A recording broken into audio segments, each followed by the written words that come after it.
Bihar news में स्वागत है आपका दोस्तों। मैं हूं आपके साथ महसर आलम और आप देख रहे हैं केडीबी लाइव। दोस्तों आज हो चुका है 13 अप्रैल 2025। तो आज बिहार की टॉप खबरें लेकर आए हैं आपके लिए। तो चलिए दोस्तों शुरू करते हैं आज बिहार की टॉप न्यूज।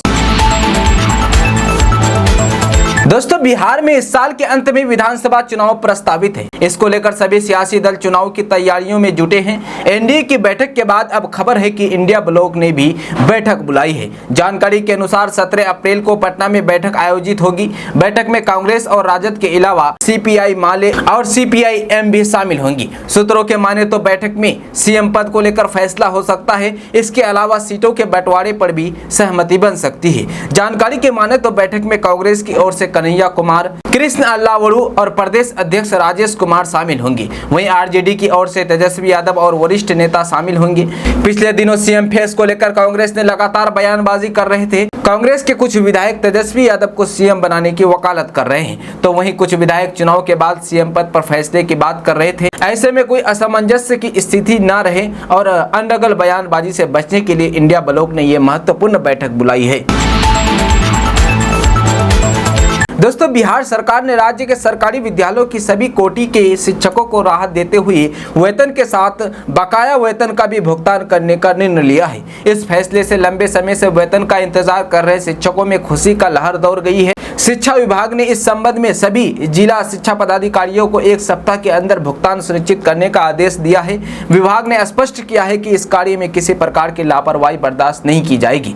कई जिलों में शिक्षक 3 महीने से वेतन से वंचित थे, जिससे उनके सामने आर्थिक संकट खड़ा हो गया था। अब इस निर्णय के बाद उन्हें बड़ी राहत मिली है। शिक्षक संगठनों ने सरकार के इस फैसले का स्वागत करते हुए कहा है कि यह निर्णय समय पर लिया गया है और इससे शिक्षक का मनोबल बढ़ेगा, जिससे शिक्षा व्यवस्था को भी मजबूती मिलेगी।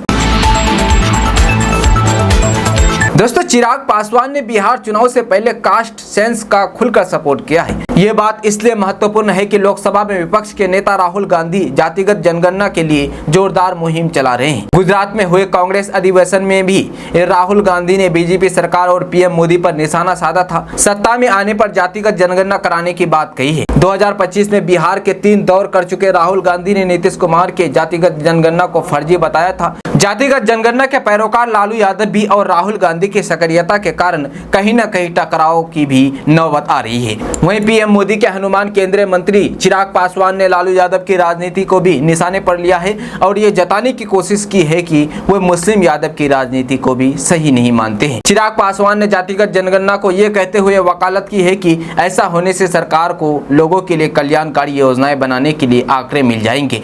खास बात यह है कि चिराग कतई नहीं चाहते हैं कि जातिगत जनगणना के आंकड़ों को सार्वजनिक किया जाए। उनका कहना है कि अगर जातिगत जनगणना के आंकड़े जारी कर दिए जाए तो जातिवाद को बढ़ावा मिल सकता है। उन्होंने कहा है कि यह विरोधाभासी लग सकता है कि मैं जाति की राजनीति को सपोर्ट नहीं करता, लेकिन जातिगत जनगणना का समर्थन जरूर करता हूं। दोस्तों बिहार के मुजफ्फरपुर मनियारी थाना अध्यक्ष देवव्रत कुमार विवाद में फंस गए हैं। जब उन्हें समार नाले परिसर में फर्जी नंबर प्लेट लगी स्कॉर्पियो चलाते हुए पाया गया तो इसके बाद लोगों ने उन्हें घेर लिया। पुलिस ने तत्परता दिखाते हुए दोनों वाहनों को जब्त कर लिया है और मामले की जांच कर रही है। वैशाली जिले के गौरोल बहादुरपुर के मोहम्मद सनाउल्लाह अपने स्कॉर्पियो से बाजार गए थे। समारनालय परिसर में उन्होंने देखा कि उनकी गाड़ी का नंबर एक दूसरे स्कॉर्पियो पर भी लगा हुआ है, जिससे वे हैरान रह गए। जब सनाउल्लाह ने देखा कि उस गाड़ी में पुलिस की वर्दी में एक व्यक्ति बैठा है तो वे और भी परेशान हो गए। फर्जी नंबर लगाकर एक पुलिस अधिकारी के घूमने की खबर सुनकर मौके पर भीड़ जमा हो गई। पुलिस कंट्रोल रूम से सूचना मिलने पर नगर थाने की पुलिस तुरंत घटनास्थल पर पहुंची। एक ही नंबर की 2 स्कॉर्पियो को देखकर पुलिस भी हैरान रह गई। मनियारी थाना अध्यक्ष गाड़ी से उतरे और पुलिस ने दोनों गाड़ियों को थाने में ले जाकर जब्त कर लिया। जांच के दौरान मोहम्मद सनाउल्लाह ने बताया कि उनकी गाड़ी उनके भाई के नाम पर है और उन्होंने इसे 7 साल पहले एक शोरूम में खरीदा था। फर्जी नंबर वाली स्कॉर्पियो सीतामढ़ी के बैरगनिया निवासी यासीन के नाम पर बताई गई है। यह गाड़ी समस्तीपुर के एक ट्रेवल एजेंसी संचालक विवेक राज ने मनियारी थाना अध्यक्ष को उपलब्ध कराई थी।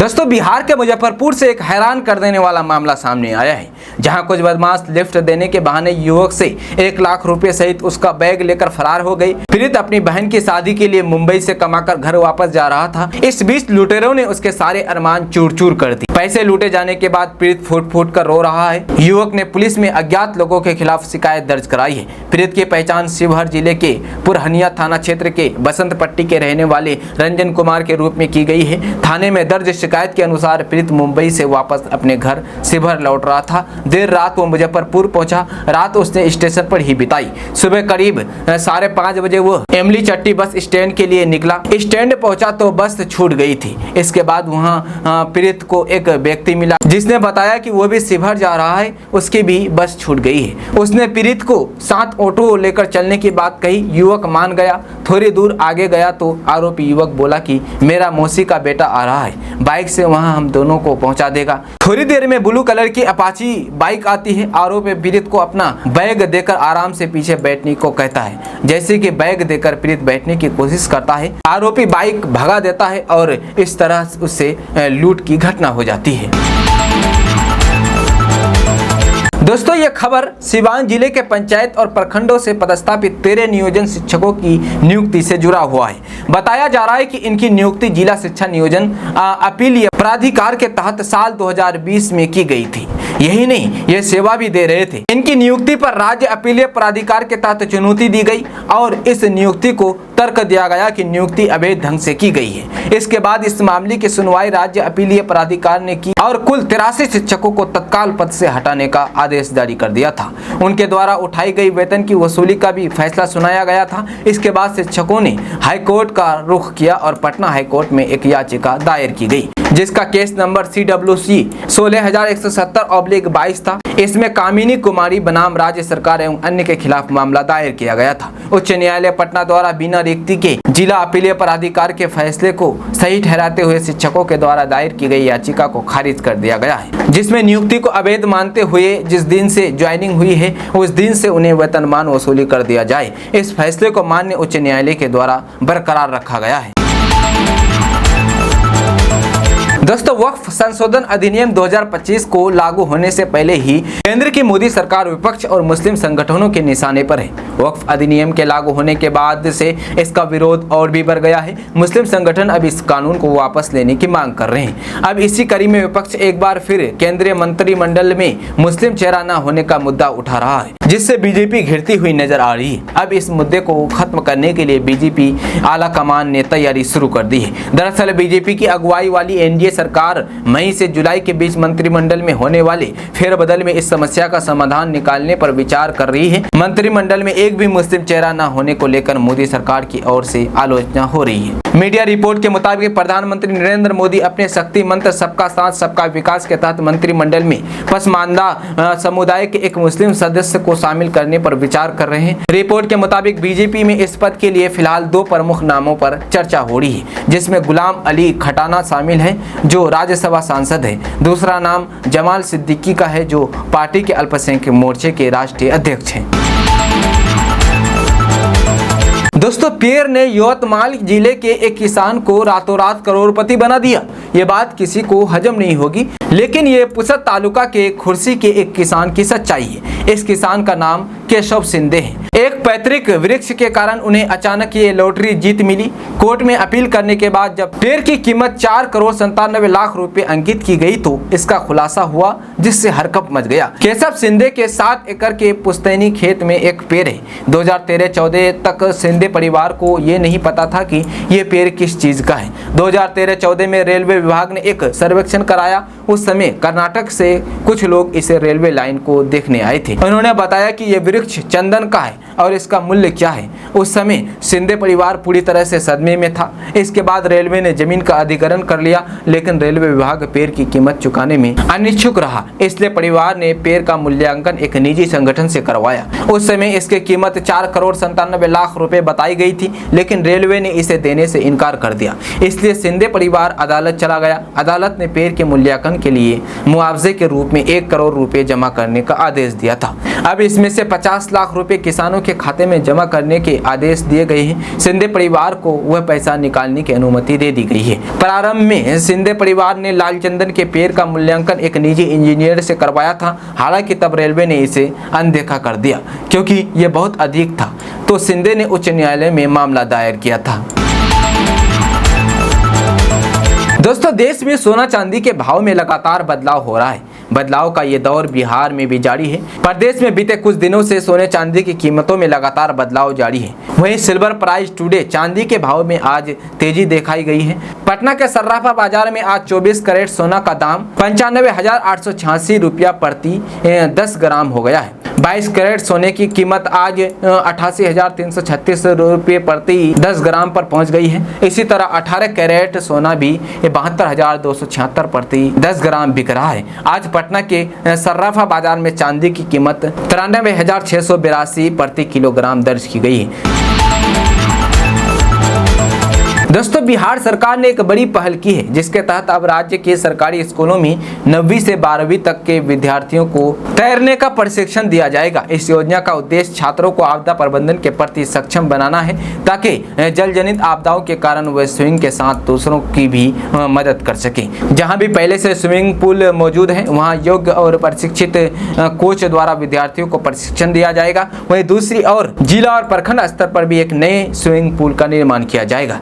संपूर्ण कार्यक्रम बिहार शिक्षा परियोजना परिषद BEPC और बिहार राज्य आपदा प्रबंधन प्राधिकरण के सहयोग से संचालित किया जा रहा है। इस योजना को मुख्यमंत्री विद्यालय सुरक्षा कार्यक्रम के तहत लागू किया गया है, जो कि स्कूलों में आपदा से बचाव की शिक्षा देने का एक व्यापक अभियान है। इस योजना का एक अहम लक्ष्य ये भी है कि राज्य में नदियों और तालाबों में डूबने से होने वाली दुर्घटनाओं की संख्या में कमी लाई जा सकेगी। BEP के राज्य कार्यक्रम पदाधिकारी डॉक्टर उदय कुमार उज्ज्वल को आपदा प्रबंधन प्राधिकरण में सप्ताह में 2 दिन की प्रतिनियुक्ति दी गई है, ताकि स्कूलों में सुरक्षित शनिवार जैसे कार्यक्रम प्रभावी रूप से चला सके। इन गतिविधियों के जरिए विद्यार्थियों को न केवल तैराकी बल्कि अन्य आपदा से बचाव का भी उपाय सिखाए जाएंगे। दोस्तों पटना में साइबर अपराधियों ने एक नया तरीका अपनाया है। उन्होंने फेसबुक पर एक युवती के नाम से फर्जी प्रोफाइल बनाई और उस पर लड़की की तस्वीर लगाकर एक युवक को अपने जाल में फंसा लिया। अब ठगों द्वारा युवक से पैसे की मांग की जा रही है। इस गिरोह ने युवती के माध्यम से युवक को अश्लील वीडियो कॉल करने के लिए उकसाया और उस कॉल को रिकॉर्ड कर लिया। इसके बाद युवक और उसकी पत्नी की तस्वीरों को एडिट करके अश्लील वीडियो बना दिया। अब ये अपराधी रिकॉर्ड किए गए वीडियो और एडिट तस्वीरों को सार्वजनिक करने की धमकी दे रहे हैं और युवक से 30 लाख रुपए की मांग कर रहे हैं। पीड़ित ने पुलिस को बताया कि उसे चांदनी नाम के प्रोफाइल से फ्रेंड रिक्वेस्ट आई थी।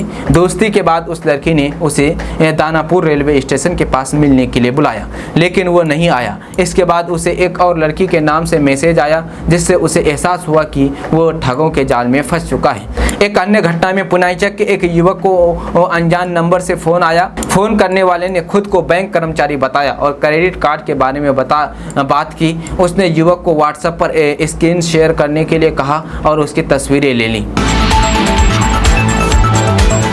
दोस्तों देश भर के लोगों को आज भी महंगे पेट्रोल और डीजल से राहत नहीं मिली है। 12 अप्रैल 2025 के लिए तेल कंपनियों ने पेट्रोल और डीजल की नई कीमतें जारी कर दी है। हालांकि राहत की बात यह है कि कीमतों में किसी भी प्रकार का बदलाव नहीं हुआ है, यानी दाम आज भी स्थिर है। हाल ही में केंद्र सरकार ने पेट्रोल और डीजल पर एक्साइज ड्यूटी में बढ़ोतरी की है। पेट्रोल पर अब 13 रुपये प्रति लीटर और डीजल पर 10 रुपये प्रति लीटर उत्पादक शुल्क लिया जाएगा। इसके साथ ही स्पेशल एडिशन एक्साइज ड्यूटी में भी 2 रुपये प्रति किलोमीटर की बढ़ोतरी की गई है। हालांकि बेसिक एक्साइज ड्यूटी में कोई बदलाव नहीं हुआ है। नई दरें आज रात 12 बजे से लागू हो जाएंगी।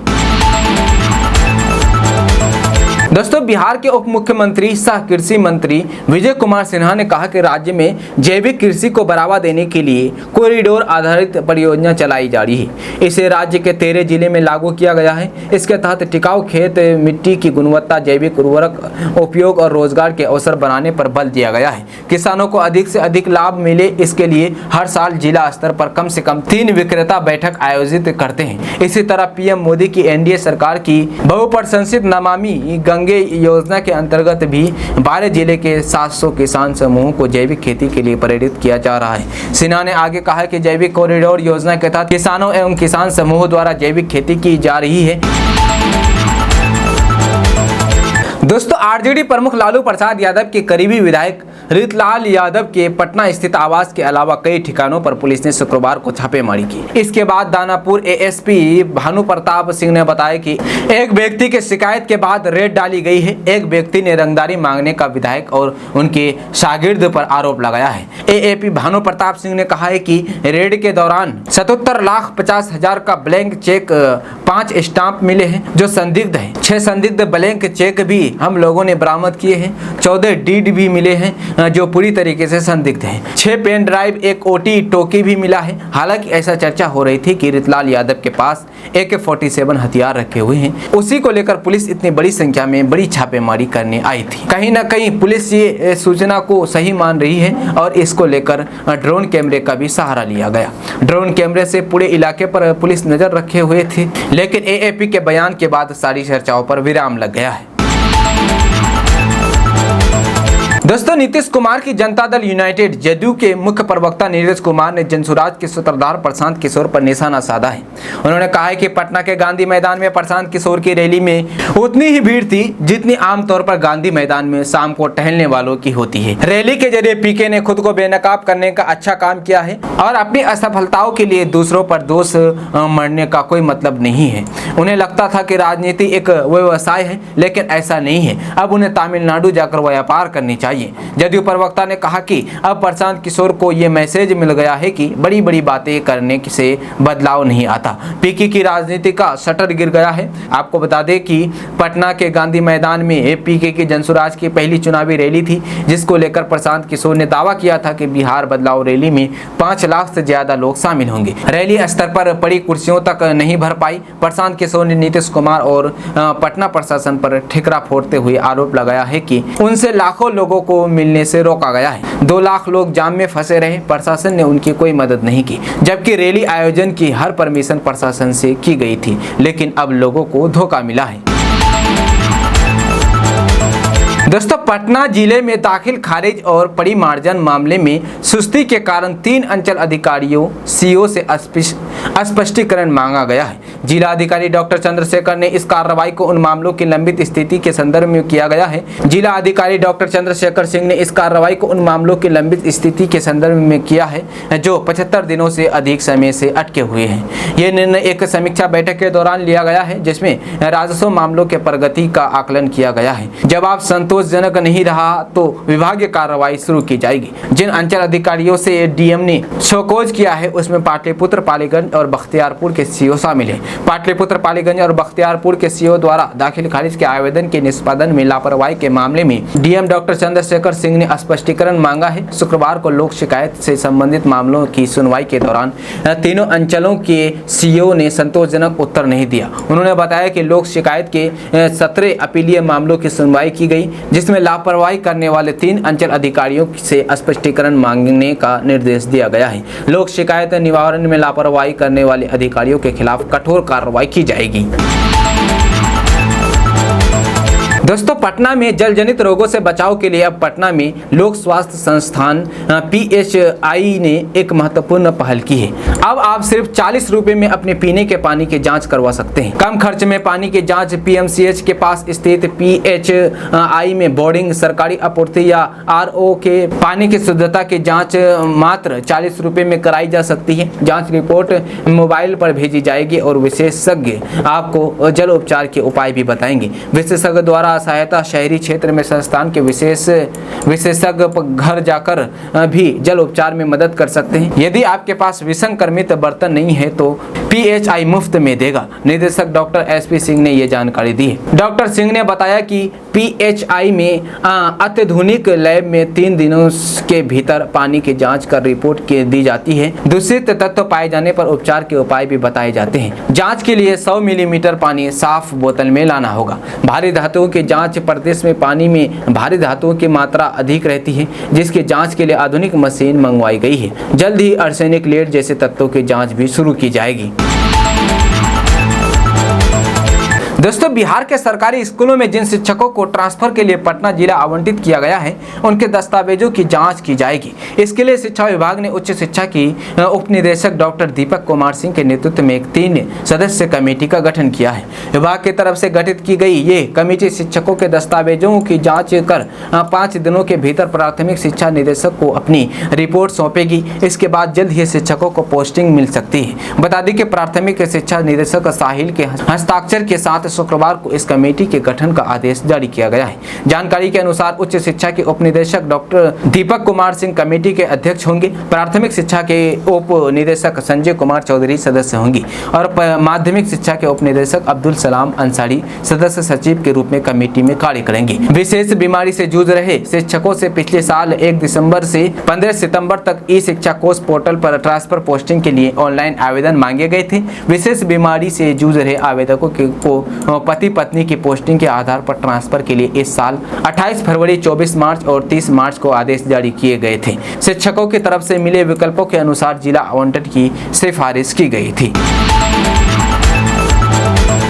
दोस्तों भारतीय जनता पार्टी के कार्यालय में एनडीए के वरिष्ठ नेताओं की बीते दिनों बैठक चल रही थी। बैठक में विधानसभा चुनाव सीटों के तालमेल और 24 अप्रैल को होने वाले प्रधानमंत्री नरेंद्र मोदी के बिहार दौरे पर चर्चा हो रही थी। बैठक में हिस्सा लेने केंद्रीय मंत्री और वरिष्ठ जदयू नेता ललन सिंह, जदयू के कार्यकारी अध्यक्ष संजय झा, बीजेपी के प्रदेश अध्यक्ष दिलीप जायसवाल और दूसरे नेता बीजेपी कार्यालय पहुँच गए थे। बैठक से पहले दिलीप जायसवाल ने प्रशांत किशोर की रैली को लेकर तीखा तंज कसा है।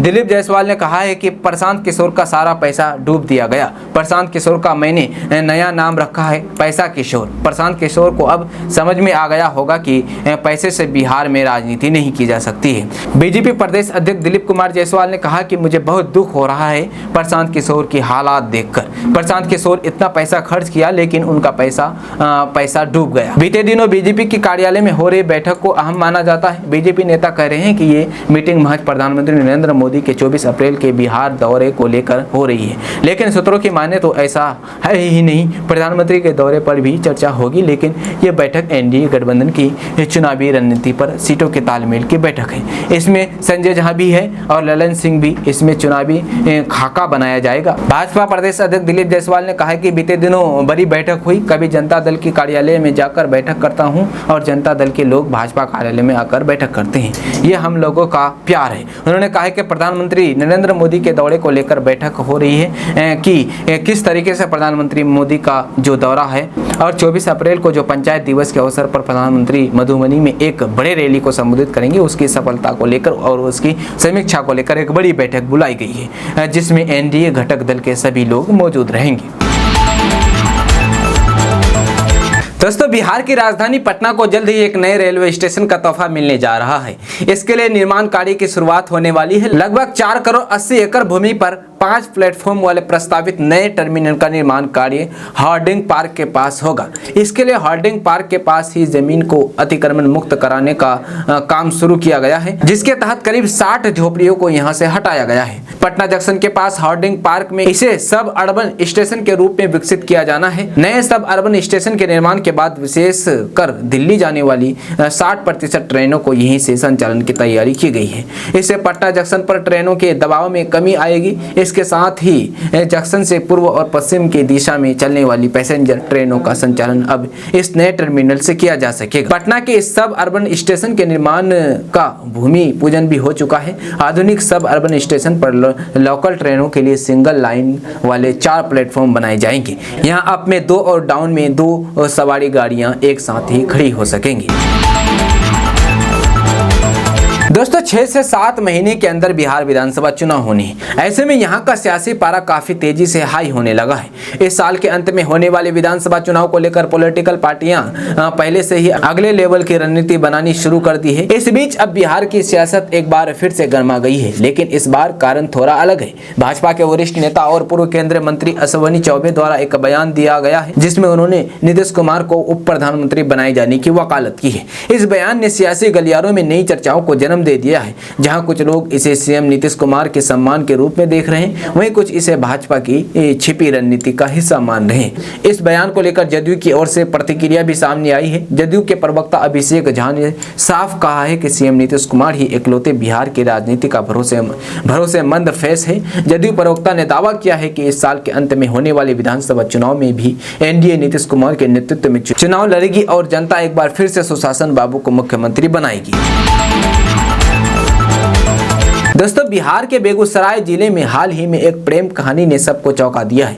यह कहानी अपर्णा कुमारी और अमित कुमार पासवान की है, जो जाति के भेद, सामाजिक बंदिशों और पारिवारिक जिम्मेदारियों के बीच भी अपने प्रेम को जिंदा रख सके। अपर्णा कुमारी शाह समाज से थी और अमित पासवान समुदाय से। दोनों के बीच वर्षों से प्रेम संबंध था, लेकिन अंतरजातीय रिश्तों को परिजनों ने नकार दिया। इसके बाद अपर्णा की शादी किसी और युवक चंदन शाह से करवा दी गई। विवाह के बाद अपर्णा को एक बेटा भी हुआ, लेकिन अमित की यादें दिल से नहीं मिट पाई। जब अपर्णा का पति दूसरे राज्य मजदूरी करने गया तो वो अपने पहले प्यार से फिर मिलने लगे। अमित भी बेगूसराय में ही एक होटल में काम करता था। फोन पर बातचीत, चुपचाप मुलाकातें और मेला घूमना, धीरे धीरे ये रिश्ता फिर से सामाजिक नजरों में आ गया। बुधवार की रात दोनों मेला देखने पहुंचे। वहां गांव वालों ने देख लिया और पकड़ लिया। पहले अलग अलग कमरे में बंद किया गया, फिर गाँव और परिवार वालों को बुलाया गया। अपर्णा साफ कह दिया कि वो अब भी अमित से ही प्यार करती है।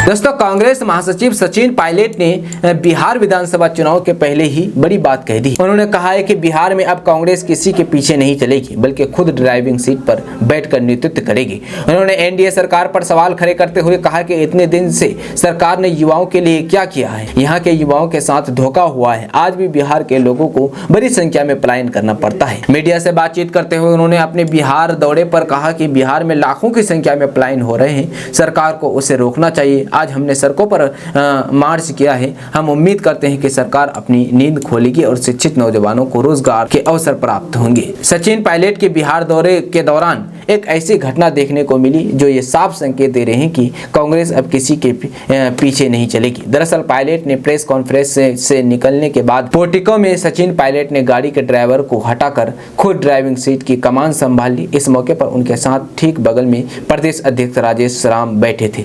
इस बात से उन्होंने ये संकेत दिया है कि बिहार विधानसभा चुनाव में कांग्रेस भी अपना दम दिखाने वाली है। दोस्तों, बिहार सरकार के मत्स्य निदेशालय द्वारा राज्य के नदियों में मछली पकड़ने का कार्य करने वाले गरीबी रेखा से नीचे जीवन यापन करने वाले मछुआरों के लिए वित्त वर्ष 2024-25 के लिए राहत सह बचत योजना के अंतर्गत ऑनलाइन आवेदन आमंत्रित किए गए हैं। आवेदन की अंतिम तिथि 31 मई 2025 है। ये योजना राज्य की नदियों में मत्स्य संपदा के संरक्षण एवं मछुआरों को आर्थिक सहारा प्रदान करने के उद्देश्य से शुरू की गई है। इस योजना का मुख्य उद्देश्य मछली प्रजनन अवधि में मत्स्य शिकार माही पर रोक लगाकर मछलियों को प्रजनन का पर्याप्त अवसर देना था तथा इस अवधि से पूर्णतः मछली पकड़ने पर निर्भर मछुआरों को आर्थिक राहत प्रदान करना है। इश्क भी क्या एक चीज है जो इंसान को किसी भी हद तक जाने को मजबूर कर दे। कोई चांद तारे तोड़ लाने की बात करता है तो कोई जान हथेली पर रखने की। इन साहब ने तो अपनी गर्लफ्रेंड को सूटकेस में ही छिपा लिया। हैरान कर देने वाला यह मामला हरियाणा के सोनीपत का है। यह सोनीपत की OP Jindal university college hostel का है। सोनीपत की ओपी जिंदल यूनिवर्सिटी में एक युवक अपनी प्रेमिका को सूटकेस में छुपाकर बॉयज हॉस्टल के अंदर ला रहा था तो दोनों पकड़े गए। ये बात सभी जानते हैं कि बॉयज हॉस्टल में लड़कियों का आना सख्त मना होता है, लेकिन यहाँ रहने वाले एक लड़के के सिर पर आशिकी इस कदर सिर चढ़कर बोल रही थी कि वो अपने गर्लफ्रेंड को सूटकेस में छिपाकर हॉस्टल के भीतर ले आया, लेकिन वो पकड़ा गया। जानकारी के मुताबिक लड़का जब गर्लफ्रेंड को सूटकेस में छिपाकर ला रहा था, बस फिर क्या था, सिक्योरिटी गार्ड को शक हो गया। उन्होंने तुरंत सूटकेस चेक कर लिया और लड़के की पोल खुल गई। सूटकेस खुला तो उसमें सामान की जगह लड़की निकली। ये देखते ही देखते वहां मौजूद सभी लोग हैरान रह गए। फिर उन लोगों ने लड़की को तुरंत सूटकेस से बाहर निकाला। दोस्तों, वक्फ संशोधन अधिनियम के विरोध में शुक्रवार को पश्चिम बंगाल के विभिन्न जिलों में हिंसा की घटनाएं देखने को मिली। मुर्शिदाबाद, मालदा, दक्षिण परगना और हुगली जिलों में हुई हिंसा के दौरान पुलिस वाहनों को आग के हवाले कर दिया गया, सुरक्षा बलों पर पथराव किया गया और सड़कें जाम कर दी गई। पुलिस ने जानकारी देते हुए बताया कि मुर्शिदाबाद में 118 लोगों को अरेस्ट किया गया है। इस बीच मुख्यमंत्री ममता बनर्जी ने कहा, याद रखिए, जिस कानून के खिलाफ कई लोग आंदोलन कर रहे हैं वो हमने नहीं बनाया है। यह कानून केंद्र सरकार सरकार ने बनाया है, इसलिए जो जवाब चाहते हैं वो केंद्र सरकार से मांगा जाना चाहिए। ममता बनर्जी ने यह भी साफ कर दिया है कि राज्य में वक्फ कानून लागू नहीं होगा। उनका कहना है कि इस कानून पर केंद्र सरकार से जवाब मांगना चाहिए। पश्चिम बंगाल के एक पुलिस अधिकारी ने बताया कि हिंसा के सिलसिले में सूती से 70 और शमशेरगंज से 41 लोगों की गिरफ्तारी की गई है। मुर्शिदाबाद सबसे ज्यादा प्रभावित रहा, जहां प्रतिबंध लगाए गए और इंटरनेट सेवाएं रोक दी गई। अधिकारी ने यह भी बताया कि दोनों इलाकों में गश्त जारी है। हम किसी को भी कहीं भी इकट्ठा नहीं होने देंगे। हम कानून व्यवस्था की स्थिति को बाधित करने के किसी भी प्रयास को बर्दाश्त नहीं करेंगे। इस बीच स्थानीय पुलिस ने सोशल मीडिया पर अफवाहों से बचने की भी अपील की है।